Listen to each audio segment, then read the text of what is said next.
So, what do you think the SVA does or is? I guess kind of just helping out where they can and going the extra mile maybe for things that people wouldn't expect them to do. I think that it's just doing good stuff around the community. I heard about the SVA on the news. Yeah. And the work that you're doing around Christchurch. Yeah. And Do great work for the community. Yeah. Make people smile. I don't know. That's what I kind of thought. well, I think random active kindness week is always a very good idea. I think it's also really awesome to see that every year.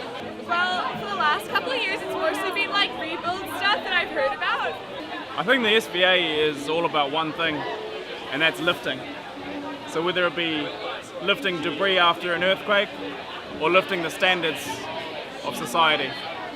But yeah, pretty much help people around Christchurch. Why do you think it's important to volunteer?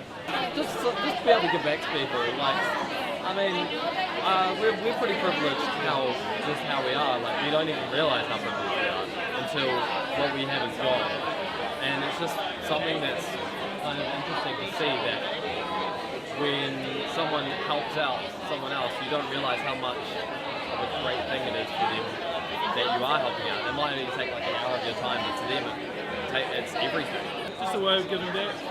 You know, lots of people just take our life, and I just think personally that if you want to take, you also have to be able to give something. So I reckon that's something pretty important. Yeah, you do good things and you put good vibes out into the universe, and hopefully they come back around. I think volunteering is actually quite important. You give a bit of yourself to someone and they give a bit of themselves to you, and I think that's quite beautiful. So, I mean, to be able to have the opportunity to do that, I think it's quite generous, it's quite nice. Okay, good evening, ladies and gentlemen. Welcome to the Student Volunteer Army Launch 2015. I want to thank everyone for coming, members, SVA board members, and the executive and our very generous sponsors.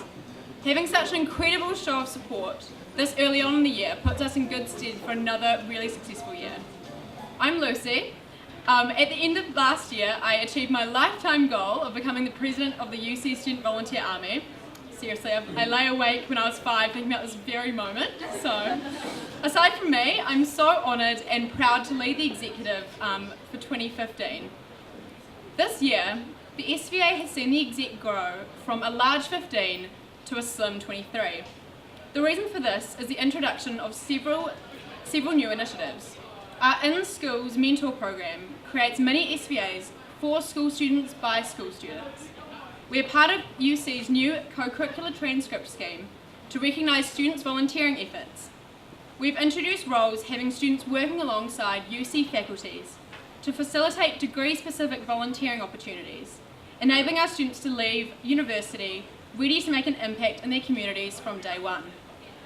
We've recruited 5 energetic, vibrant and passionate students to lead our 5 platoons: Creativity, Dish It Up, Muscle, Green and Outreach. Our 5 platoon leaders have been challenged to really cement weekend projects as an integral part of our community work. I have absolute faith in their abilities to convince you guys to get involved. Finally, we have an exciting new legacy project starting this year that will leave a positive imprint on the Christchurch landscape for years to come. Our program in 2015 would not be possible without the support of you, the students, the community and sponsors. This year, SVA is delighted to announce the formation of a partnership with CityCare, our gold sponsor for 2015. Through financial, logistical and advisory support from the CityCare team, we are able to put on bigger and better events, notably connect the community. Without this funding you've provided us, our ability to be the change would be crippled. Your support is incredible. To have you by our side for this year is amazing. On that, the exec has been working hard to ensure that we give you, the students, more opportunities than ever to get into volunteering this year and gaining invaluable life skills with SVA. This weekend, we're the partner organisation with The Colour in Christchurch. We will host not 1, but 2 Connect the Communities in May and August, where over 100 volunteers will work together to turn around micro-communities in places such as Riccarton and Burwood, painting murals, gardening, baking, and cleaning. We'll relaunch SVA in July to re-energise our amazing volunteers for this second semester. And don't forget our infamous Random Act of Kindness, or RAC Week, on campus. And to further boost our volunteer engagement, SVA will host fortnightly soirees, where the SVA's exec members and members of other community organisations can pitch their projects to boost involvement. In September, SVA will honour the work of our volunteers and what SVA has achieved in the 5 years since the first earthquake devastated Christchurch. This will be an incredibly poignant remembrance ceremony, reflecting on past events and looking towards SVA's future, helping Christchurch stand back up on its feet. Enough about SVA's too fab to handle event extravaganza for 2015.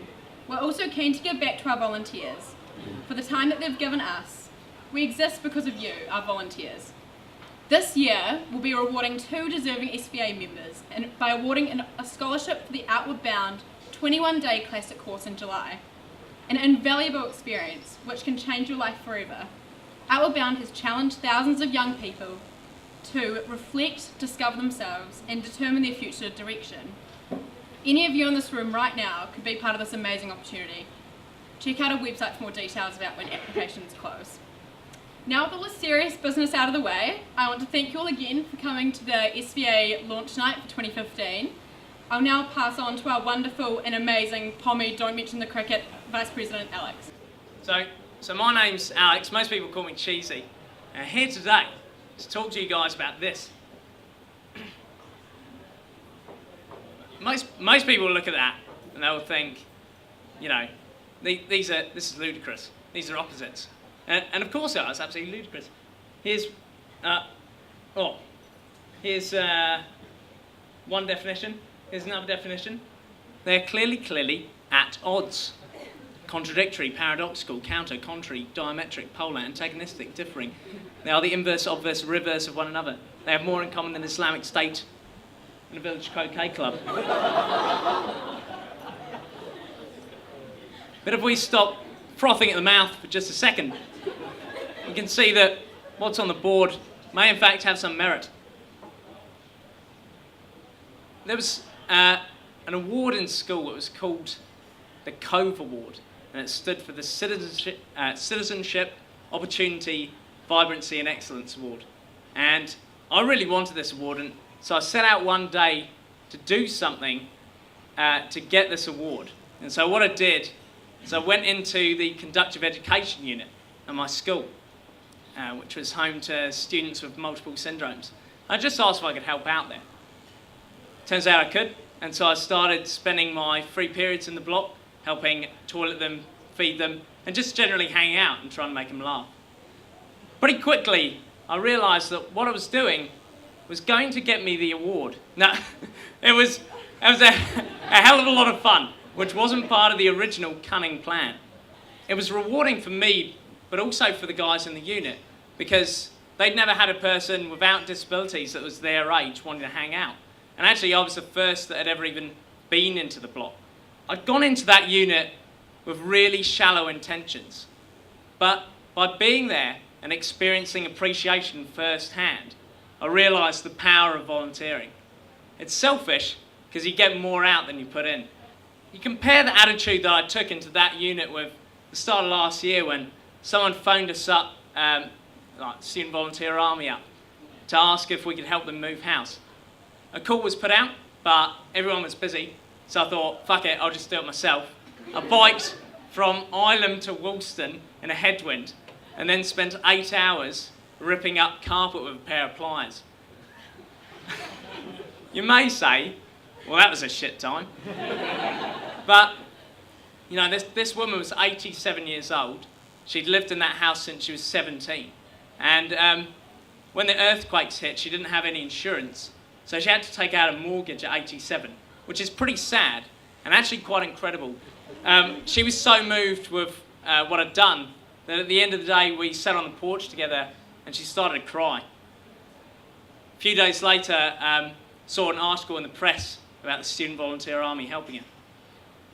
I took a gamble that the time that I was giving that day was worthwhile because it seemed like the odds were stacked against me. but you know, the emotional reward that I got from that was immense. You're pretty much always getting more out than you put in. It's like having a conversation with a Jehovah's Witness. You say hello and they'll recite the Bible back to you. Volunteering is a gamble, but you know, I find it's very similar to playing poker with a drunk mole who can't see, has no comprehension of what poker is, and continues to dig himself into a hole throughout the duration of the game. What I'm trying to say, convolutedly, is that you're pretty much bound to win. I hit gold with my first project with the SVA, helping out Isabella. That's Isabella, I'm sure you're probably aware. Basically, we came along. Someone had said it would cost $150 to trim that hedge. We came, trimmed the hedge. We did the rest of the garden as well. Only took 2 hours, but believe it or not, we ended up getting into a children's book. That's me there. So, yeah, it's a pretty good day. I find it's often these small projects that give the biggest reward, because you can see the difference, like the impact that you're making instantly. It's not necessarily what you do, but how you make people feel that reinforces why you do it. You know, it wasn't really me trimming Isabella's hedge. It was because she felt helpless, and actually us being there made her feel like someone cared. Another big part of why I get a lot out of it is because you meet some pretty cool people along the way. If there's any first years here, you know, you'll find in your courses you don't really get enough time to get to properly know people. And I find that volunteering gives you a non-socially awkward way to meet new people and to actually make some new friends. But on a deeper note, you know, I believe it's not just that. We all know, as corny as it sounds, the secret to living is giving. It's not about me, it's about we. I believe there are certain things we need in life: certainty, uncertainty, significance, and connection. We can get all these by doing a lot of stuff, you know. We can get rich, get powerful, drop pills, smoke, buy shit, do whatever. We'll meet those needs. But none of them are really going to bring fulfillment, as in like long-term happiness to your life. Why do we find people that have everything and are unhappy, and people who seemingly have nothing are the happiest people ever? When we find someone who has something to give, it's the most passionate and exciting thing, because here's someone with a calling. You can see the difference in them, and it's beautiful. And that calling can touch other people. And we often find that people that have something to give are the happiest as well because of it. The happiest guy I ever met in my life was a guy called Mr. Dom. What a name. I know. He was an incredible man, like larger than life, and he's my role model now. He gave so much to everyone around him. But not only that, like, he had this awesome humility about him as well. Like, he had this ability to appreciate stuff, heaps. One day, the man was sick as a dog, and so I went out and got him a takeaway because he didn't have time for dinner. And I handed it to him in front of his class, and he started crying in front of his class. You know, the compassion of the man was only a takeaway. I think to feel others' appreciation and to appreciate are some of the most important qualities we can possess. Being grateful, I believe, comes before happiness, not the other way around. So explore the needs, beliefs and emotions that control you for two reasons: so that there's more for you to give and achieve too, but I mean give, because that's what's going to fill you up. And secondly, so you can appreciate and be appreciated. That's the only way your world's going to change. So thank you, come to our events, and sorry about the terrible jokes and the lowbrow jokes that I've told.